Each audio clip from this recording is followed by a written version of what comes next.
ఆంధ్రప్రదేశ్లో ఎన్నికల ప్రక్రియ పూర్తవగానే జగన్మోహన్ రెడ్డి దేశం వదిలి పారిపోయేందుకు ప్లాన్ చేశారా? అందులో భాగంగానే విదేశాలలో ఆయన ఒక ప్రైవేట్ ఐలాండ్ని కొన్నారా అంటే అవుననే సమాధానం ఇస్తున్నారు కొంతమంది రాజకీయ విశ్లేషకులు. ఇక ఇదే అంశానికి సంబంధించి మనతో మాట్లాడేందుకు ప్రముఖ రాజకీయ విశ్లేషకులు నిమ్మగడ్డ సీతారత్న కుమారి గారు మనతో ఉన్నారు. మేడంతో మాట్లాడదు. మేడం నమస్తే. మేడం నమస్తే అండి. మేడం, ఆంధ్రప్రదేశ్లో ఎన్నికల ప్రక్రియ పూర్తయిన తరువాత జగన్మోహన్ రెడ్డి దేశం వదిలి పారిపోయేందుకు ప్లాన్ చేసుకున్నాడని, అందులో భాగంగానే విదేశాల్లో ఒక ప్రైవేట్ ఐలాండ్ని కొన్నారు అంటూ కూడా ఒక వార్త ఇప్పుడు సోషల్ మీడియాలో చక్కర్లు కొడుతూ ఉంది. దాన్ని ఆధారంగా చేసుకొని తెలుగుదేశం పార్టీకి సంబంధించినటువంటి కొంతమంది నాయకులు స్పందిస్తూ, మీరు ఎక్కడ ఏ ఐలాండ్లో దాక్కున్నా మిమ్మల్ని బయటికి లాక్కొచ్చి మీరు తిన్నదంతా కక్కిస్తాం అంటూ కూడా చేసినటువంటి కొన్ని పోస్టులు ఇప్పుడు సోషల్ మీడియాలో కూడా చక్కర్లు కొడుతూ ఉన్నాయి. ఏంటి మేడం దీని మీద మీ అభిప్రాయం ఏంటి? అంటే ఎలక్షన్స్ అయిన తర్వాత రిజల్ట్స్ని బట్టి జగన్మోహన్ రెడ్డి గారు ఎక్కడైతే ఆయన కొనుక్కున్నారు, విదేశాల్లో ఐలాండ్ కొనుక్కున్నారు అని వార్తలు వస్తున్న నేపథ్యంలో రేపు ఎలక్షన్స్ జరిగిన తర్వాత ప్రజల వర్డిక్ట్ ఎలా ఉంటుంది? బలమైన అపోజిషన్ ఇస్తారా, వీక్ అపోజిషన్ ఇస్తారా, లేకపోతే సింగిల్ నెంబర్ తోటి వాళ్ళ గెలుపు గుర్రాలు ఉంటారా ఏంటి అనేది ఎలక్షన్ రిజల్ట్స్ వచ్చిన తర్వాత జగన్మోహన్ రెడ్డి గారు ఐలాండ్ వెళ్ళాలా లేదా అనేది ఆలోచించుకోవచ్చు. ఎందుకనంటే డెఫినెట్గా ఆయనకి బెంగళూరులో యలహంక ప్యాలెస్, అది ఎన్ని వందల ఎకరాల్లో ఉందో ఎన్ని ఎకరాల్లో ఉందో తెలియదు, డైరెక్ట్ హెలిప్యాడ్ అక్కడే దిగుతుంది అని అంటారు. కొన్ని వందల మంది అక్కడ పని చేస్తున్నారు. ఇడుపులపాయ ఆయనకి మళ్ళీ ఇప్పుడు అది చాలా అన్నట్టు రిషికొండ దగ్గర ప్రజలకి దూరంగా ఉంచి ప్రజలను అటువైపు వెళ్ళనివ్వకుండా అక్కడ ఒక గెస్ట్ హౌస్ లాగా అక్కడ ఒకటి కట్టుకుంటున్నారు. అంటే ఈయన మళ్ళీ ఇక్కడ తాడేపల్లి, అంటే ఉండేది ఎవరైనా ఒక్క ఇంట్లో ఒక్క చోటే ఉంటారు. ఇన్నిన్ని భవంతులు ఇన్నిన్ని కోట్లల్లో ఆయన ఖర్చు పెడుతున్నారంటే మళ్ళీ ఇక్కడ ఏది హైదరాబాద్ లో లోటస్ ఇన్ని ఇల్లు పెట్టుకొని ఇంత భవంతులు ఇల్లు కట్టుకుని అసలు అంటే ఎక్కడి నుంచి వచ్చినాయి ఆ డబ్బులు? అందుకే తెలుగుదేశం పార్టీ నాయకులు కక్కిస్తారు అనడానికి ఇన్నిన్ని వందల కోట్లతో నిర్మించినటువంటి ఈ భవంతులు ఎక్కడి నుంచి వచ్చినాయి? సామాన్యులకు ఎవరికి రావే. చంద్రబాబు నాయుడు గారు ఇన్ని సంవత్సరాల నుంచి ముఖ్యమంత్రిగా చేశారు, అపోజిషన్ లీడర్గా చేశారు, 40 years నుంచి పాలిటిక్స్లో ఉన్నారు. నాకు తెలుసు ఆ జూబ్లీ హిల్స్లో ఆ చిన్న ఇంట్లో ఉండేవారు. మొన్నటి దాకా ఈ మధ్యన కట్టినట్టున్నారు ఇల్లేదో. అప్పటి వరకు కూడా ఒక సాధారణమైన ఇంట్లో ఉండేవారు. ఆ పక్కన రమేష్ గారి ఇల్లు మాత్రం చూస్తే 5 star 7 star హోటల్ లాగా ఉంటుంది. చంద్రబాబు నాయుడు గారి ఇల్లు చాలా చిన్నది. ఏది అన్నిసార్లు ముఖ్యమంత్రిగా చేసినా కూడా రీసెంట్గా ఏదో మార్చినట్టున్నారు. But that is also normal.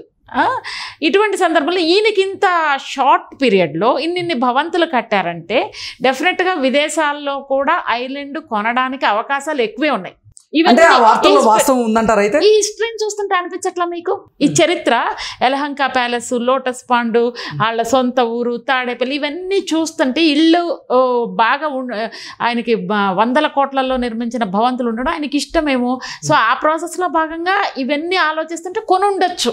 Okay, అంటే ఐలాండ్ కొన్నారు అంటే తప్పులేదు, కానీ ఎన్నికల ప్రక్రియ పూర్తవగానే జగన్మోహన్ రెడ్డి అసలు దేశం విడిచి వెళ్ళిపోయేందుకు ప్లాన్ చేశారు అంటూ కూడా వార్తలు వస్తున్న నేపథ్యంలో అసలు దేశం విడిచి వెళ్ళిపోవడానికి కారణం ఏంటి? అంటే ఆయన ప్రభుత్వంలో చేసినటువంటి అవకతవకలు బయటపడి ఆయన మళ్ళీ జైలుకి వెళ్ళే అవకాశం ఉందని భావించే ఇటువంటి నిర్ణయం తీసుకున్నారా, లేదంటే అసలు ఇవన్నీ కల్పిత వార్తలు అంటే ఏం చెప్తారు?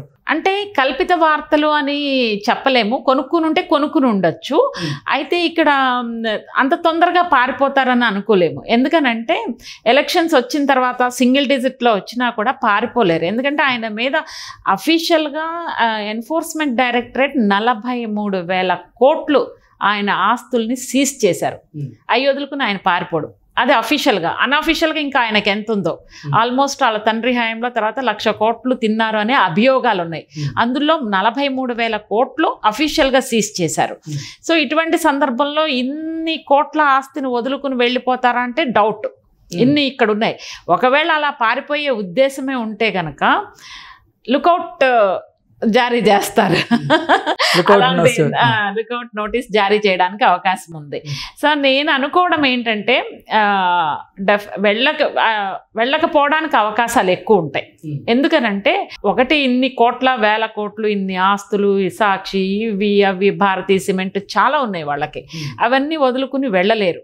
అయితే ఒకటేంటంటే శంకరగిరి మాన్యాలు ఓడిపోతే కనుక రాజకీయాల నుంచి ప్రజలు ఇచ్చే తీర్పును బట్టి ఆయన రాజకీయ భవిష్యత్తు మీద నిర్ణయం తీసుకోవడానికి అవకాశం ఉంది. అయితే ఆయన గెలిచినా ఓడిపోతే కనుక డెఫినెట్గా అధికారంలోకి Telugu Desam party alliance, Janasena, BJP వస్తే కనుక డెఫినెట్గా జగన్మోహన్ రెడ్డి గారు ఏవైతే తిన్నారో అవి మాత్రం వీళ్ళు కక్కిస్తారు. అంటే ఆ నేపథ్యంలోనే కొంతమంది తెలుగుదేశం పార్టీ నాయకులు ఇటువంటి వ్యాఖ్యలు చేస్తున్నారా అంటే ఏం చెప్తారు? అంటే మీరు దేశం విడిచి వెళ్ళిపోయి ఏ ఐలాండ్లో దాక్కున్నా కానీ మేము బయటికి లాక్కొచ్చి మరి మీరు తిన్నది మొత్తం కక్కిస్తాం. డెఫినెట్గా చేస్తారండి. ఎందుకు చేయరు?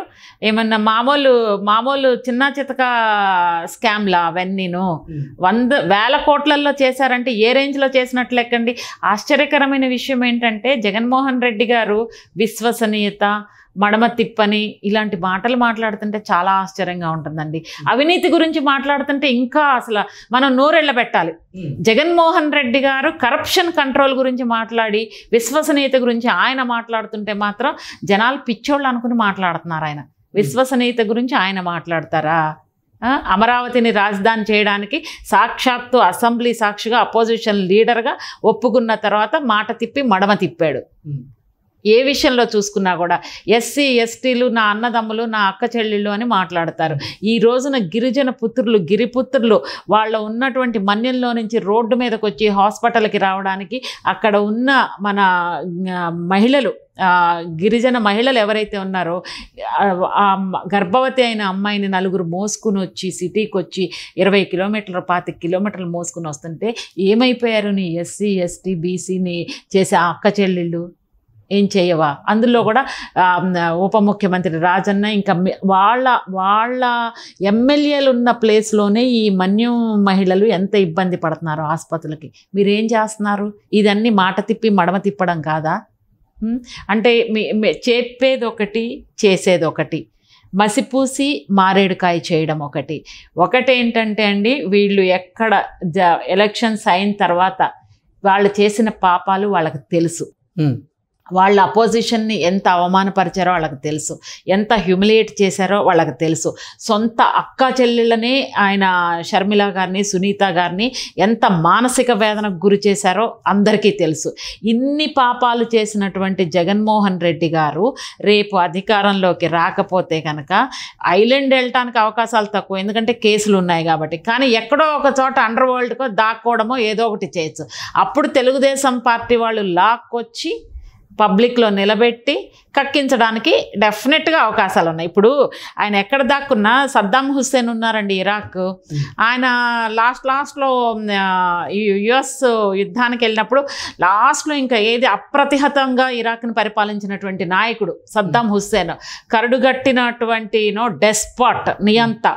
అటువంటి వాడిని కలుగుల్లోనూ అక్కడ ఇక్కడ దాక్కుంటే లాస్ట్లో బయటికి లాగి మరీ కాల్చి చంపారు. సో ఇక్కడ నేను ఆ మాట అనడం లేదు. బయటికి లాగి ఎక్కడున్నా కూడా బయటికి లాక్కొచ్చి తిన్నది కక్కిచ్చి, ఆ కక్కిచ్చిన దాన్ని ప్రజలకే మళ్ళీ ప్రజా సంక్షేమానికి, ప్రజా పరిపాలనకి ఉపయోగించడానికైతే అవకాశం ఉంది. No doubt on that.